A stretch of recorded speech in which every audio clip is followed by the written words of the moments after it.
दिन पहले ही शादी हुई थी और शादी के हफ्ते भर बाद ही उसके पति कृष्णा की एक सड़क दुर्घटना में जान चली गई थी।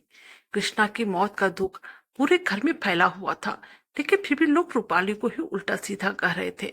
उस बेचारी पर इस वक्त क्या बीत रही थी, यह कोई नहीं समझ रहा था, बल्कि हर कोई कृष्णा की मौत का जिम्मेदार रूपाली को ही मान रहा था। बेचारी रूपाली का रो रोकर ऐसा हाल हो चुका था कि उसे खुद भी होश नहीं था। उसे तो कुछ समझ में ही नहीं आ रहा था कि अचानक क्या से क्या हो गया।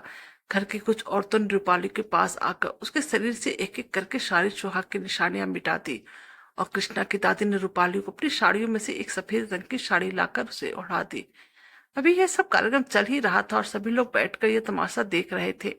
और फिर उन्हीं में से एक ने कहा, अब जब कृष्णा है ही नहीं तो रूपाली के इन लंबे बालों का क्या मतलब।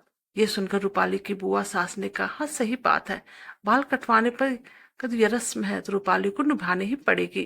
वो जल्द से अंदर गई और रूपाली के बाल काटने के लिए कैंची ले आ लाई। बुआ सास उस कैंची से जैसे ही रूपाली के बाल काटने को हुई, तभी रूपाली की सास ने बुआ जी का हाथ पकड़ लिया और कहा, क्या कर रही हो ताती, इस बेचारी बच्ची के बाल क्यों काट रही हो। रूपाली की सास ने रूपाली के सिर पर बड़े प्यार से हाथ फेरते हुए कहा तो बुआ जी बोली, अरे ये तो परमात्मा है, पति के मरने के बाद पत्नी के बाल कटवाने ही पड़ते हैं, सब औरतों काटते हैं, फिर रूपाली के भी कटेंगे।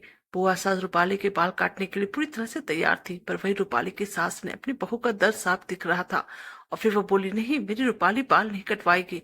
रही परंपराओं की बात, तो कुछ परंपराएं अगर गलत है तो उन्हें बदल देना चाहिए। हर इल्जाम और हर परंपरा सिर्फ औरतों के ही क्यों सहे। मेरा कृष्णा रूपाली से बहुत प्यार करता था, रूपाली भी उसे बहुत चाहती थी।